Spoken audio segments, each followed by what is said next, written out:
جہاں خوشحالی ہے، جدھر انصاف ہے وہاں خوشحالی ہے، جدھر جنگل کا قانون ہے وہاں غربت ہے۔ تو یہ تو یعنی جو بھی دنیا جانتا ہے اسے پتہ ہے کہ یہ حالات ہیں جب آپ کے ملک کے اندر مائٹ از رائٹ ہوتی ہے، یعنی طاقت کی حکمرانی ہوتی ہے، جو پاکستان میں آج۔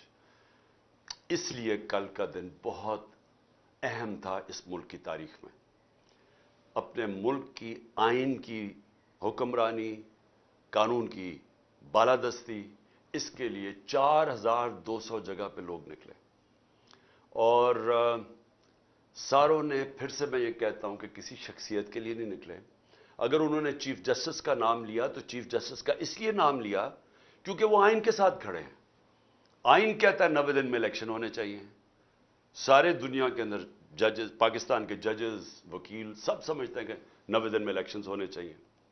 اور یہ جو اب گورنمنٹ میں بیٹھے ہوئے ہیں، 60% کیبنٹ کرپشن کیسز کے اوپر بیل پہ ہے، یہ اب پوری کوشش کریں الیکشن سے بھاگنے کی، اور یہ آئین توڑنے کے لیے تیار ہیں، یہ سپریم کورٹ کے فیصلے کے خلاف جانے کے لیے تیار ہیں، یہ سپریم کورٹ کو تقسیم کرنے کے لیے تیار ہیں، صرف اس لیے کہ ان کو الیکشن نہ ملے۔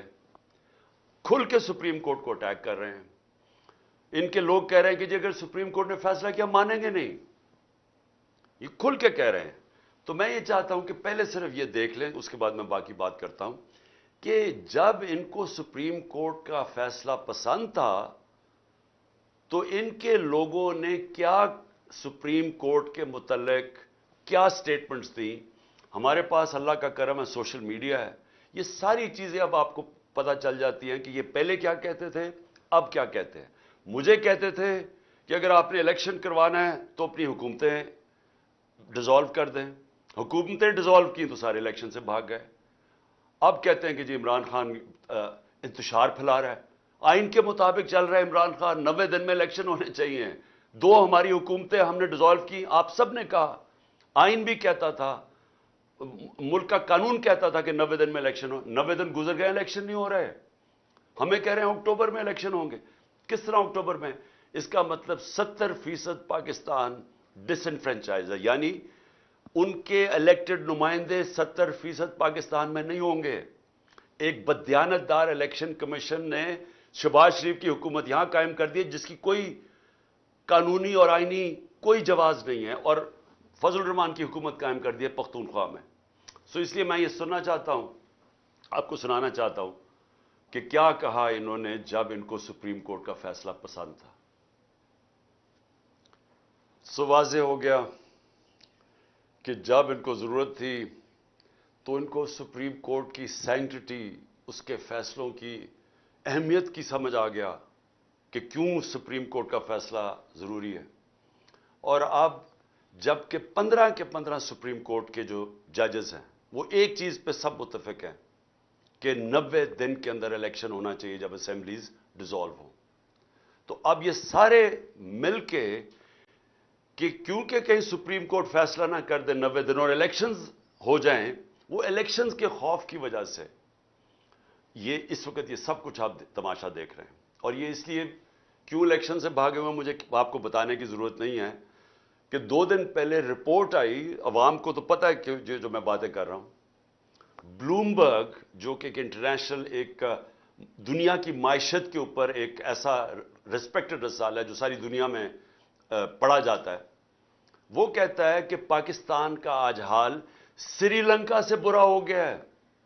جو سری لنکا کے اندر جو مہنگائی ہے وہ پاکستان کی اس سے آگے بڑھ گئی ہے۔ سری لنکا سے مہنگائی کی وجہ سے لوگ سڑکوں پہ آئے تھے۔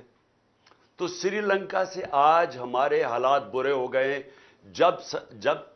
جب سے جنرل باجوہ نے تحفہ دیا ان چوروں کو ہمارے اوپر بٹھانے کا۔ 1 سال پہلے، میں پھر سے کہتا ہوں، دشمن بھی پاکستان سے وہ نہ کر سکتا جو جنرل باجوہ اس قوم سے کر کے گیا۔ ان کو بٹھایا اوپر، انہوں نے آ کے ساری اکانومی تباہ کر دی، اپنے آپ کو انہوں نے 1100 ارب روپے کے کیسز معاف کروا لیے، انہوں نے آتے ساتھ ہی اپنے آپ کو ای سی ایل سے کیبنٹ نے ہٹا دیا تاکہ باہر جا سکے، کیونکہ سارا پیسہ باہر پڑا ہوا ہے، عیاشی باہر ہے، اور انہوں نے ملک کی معیشت کو تباہ کر دیا۔ اور آج جو لوگ پسے ہوئے ہیں مہنگائی میں، جو لوگوں کے آج حالات ہیں، پھر سے میں بتا دوں 100 روپیہ ایک سال پہلے جتنی چیزیں خریدتا تھا وہ صرف آج 62 روپے خرید سکتا ہے. 62 روپے رہ گئے ہیں اس 100 روپے میں سے. تو خریدار 100 روپے سے گر کے ایک آدمی کے پاس جو 100 روپے کا نوٹ ہے وہ صرف 62 روپے خرید سکتا ہے. اور اگر سینسٹیو پرائز انڈیکس پہ چلے جائیں کھانے پینے کی چیزیں تو وہ صرف 52 روپے رہ گئے ہیں 100 روپے میں سے, اور گرتا جا رہا ہے. ہر روز مہنگائی بڑھ رہی ہے. دنیا میں مہنگائی کم ہو رہی ہے یا مہنگائی بڑھ رہی ہے؟ تو اس لیے میں آج وہ ساری قوتیں جو ان چوروں کے پیچھے بیٹھی ہوئی ہیں, میں آپ سب کو کہہ رہا ہوں کہ آپ ابھی سے سمجھ جائیں ملک کدھر جا رہا ہے. سری لنکا کے اندر جب پبلک نکلی تھی حالات اتنے برے نہیں تھے. آج کیوں نہیں پاکستانی قوم نکل رہی؟ امید لگا کے بیٹھی ہوئی ہے کہ الیکشنز آئیں گے, تو وہ الیکشنز کی انتظار کر رہے ہیں کہ غصہ ان کا الیکشن میں نکلے گا, جس کی وجہ سے یہ بھاگ رہے ہیں. تو مجھے اپنی اسٹیبلشمنٹ کی نہیں سمجھ آ رہی کہ آپ کو اس میں سے کیا مل رہا ہے. ان چوروں کے پیچھے لگ کے جنہوں نے ملک کو تباہ کر دیا ہے, تو اس سے آپ کو کیا مل رہا ہے کہ ان کے پاس تو کوئی اب طریقہ ہی نہیں ہے ملک کو بچانے کے لیے. ان کے پاس تو روڈ میپ نہیں ہے. اکتوبر تک یہ کیوں انتظار کر رہے ہیں؟ کیونکہ انہوں نے اور ہمیں تحریک انصاف کو پکڑ دکڑ کرنی ہے, اداروں کو ہمارے خلاف استعمال کرنا ہے, کیسز اور کرنے ہیں. کیا اس سے یہ بچ جائیں گے؟ میں سوال یہ پوچھتا ہوں کہ کیا اس سے یہ بچ جائیں گے؟ علی امین کو 1 مہینہ پکڑا, جیلوں میں پھرایا, کدھر سے کدھر, بکھر, پھر اسلام آباد, پھر اس کو لے کے گئے ادھر لاہور لے کے آئے, تشدد کیا اس کے اوپر, پھر ادھر سے گیا پتہ نہیں شکارپور. تو کیا ہوا؟ 20 کلومیٹر لمبا اس کو جلوس لینے آیا ڈی آئی خان میں. وہ علی امین کہتا ہے میں نے کبھی اس طرح کی عوام کا رویہ ہی نہیں دیکھا, انہوں نے اس کو اتنا بڑا ہیرو بنا دیا. تو کیا فرق پڑا؟ کیا یہ پکڑ دکڑ سے کچھ بدل جائے گا؟ کیا یہ عمران خان 2 دفعہ مجھے قتل کرنے کی کوشش کی, کیا میں رک گیا ہوں؟ میں پھر نکل رہا ہوں, میں پھر جا رہا ہوں پبلک میں پھر جلسے کر رہا ہوں. بدھ سے میں جلسے کر رہا ہوں, 14 تک کروں گا. یہ جو بھی آپ سمجھ رہے ہیں کہ یہ خوف زدہ ہو کے یہ کہ ایک تحریک جو لوگوں کے دلوں میں چلی گئی وہ رک جائے گی. 4200 جگہ پہ لوگ نکلے ہیں, اور میں آپ کو اب یقین دلاتا ہوں کہ میری جو اگلی کال ہوگی وہ اس سے زیادہ لوگ نکلیں گے. اور یہ ضروری نہیں کہ اگر آپ اس طرح دباتے رہیں لوگوں کو اور پکڑ دکڑ کرتے رہیں تو ہم چپ کر کے بھیڑ بکریوں کی طرح اسی طرح ہی بیٹھے رہیں گے. ہم صرف اپنی ملک کی معیشت دیکھتے ہوئے, کیونکہ ہم نے باہر نہیں بھاگنا. ابھی تک میری جگہ یہ دوسرے ہوتے تو باہر بھاگے ہوتے بڑی دیر کے. ہم نے یہاں جینا مرنا ہے. اس لیے ملک کا سوچ رہے ہیں کہ اگر ہم نے یہاں سڑکوں کے اوپر نکلا ہے جس طرح سری لنکا میں لوگ نکلے تھے, تو یہاں تو معیشت تو آگے بیٹھ گئی ہے.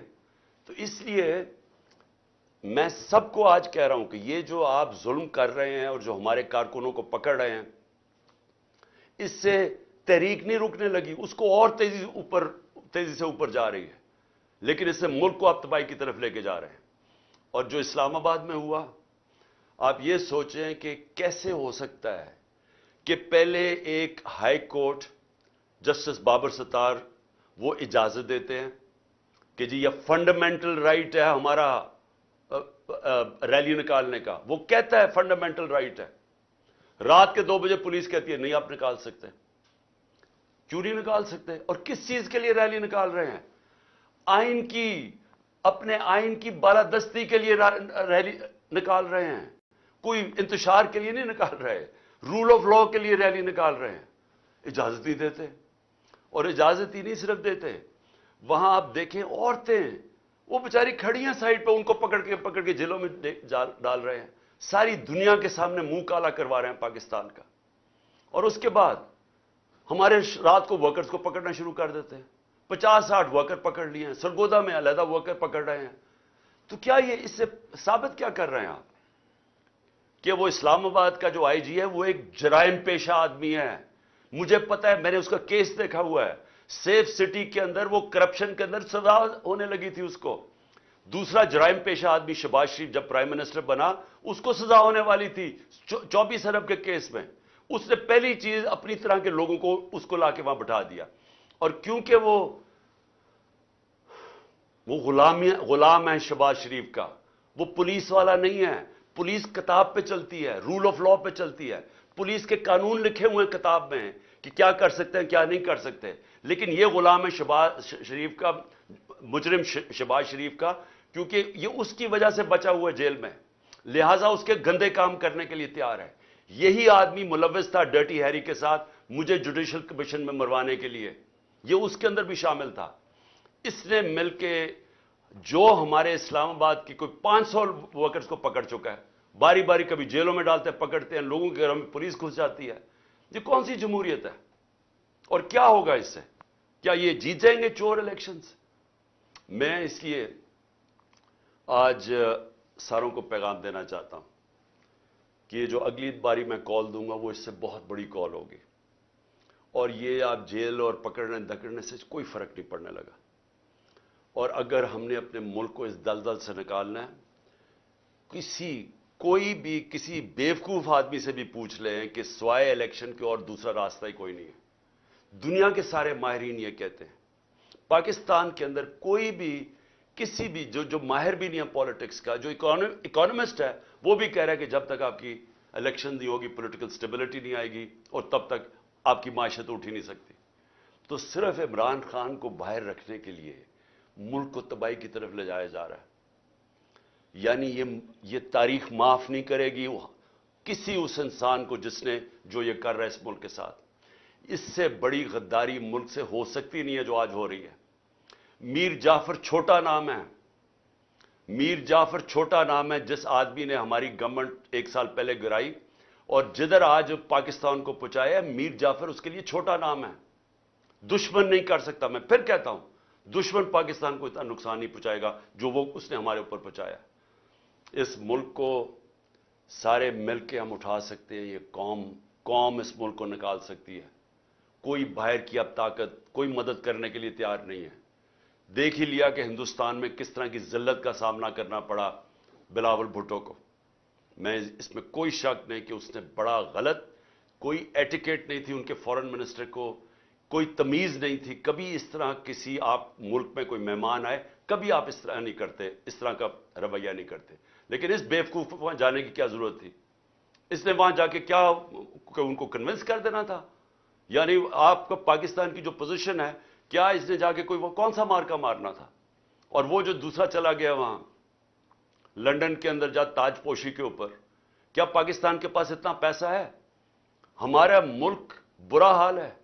ایک ٹرپ جب جاتا ہے, یہ پرائم منسٹر ذرا پوچھیں کہ اس کا خرچہ کتنا آیا.